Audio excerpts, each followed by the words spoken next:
கர்த்தருடைய பரிசுத்த நாமத்துக்கு ஸ்தோத்திரம். கர்த்தர் நல்லவர். உபாகமம் 32 அதிகாரம் 10 இயேசுவின் நாமம் மட்டுமே மகிமைப்படுவதாக. பாழான நீளத்திலும் ஊழையிடுதலுள்ள வெறுமையான அவாந்தர வேளையிலும் அவனை கண்டுபிடித்தார், அவனை நடத்தினார், அவனை உணர்த்தினார், அவனை தமது கண்மணியை போல காத்தருளினார்.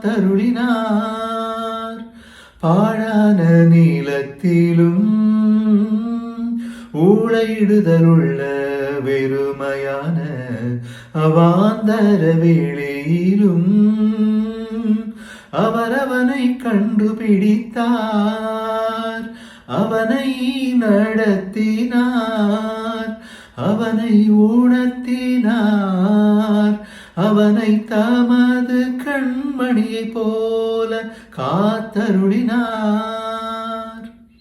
கர்த்தர் நல்லவர்.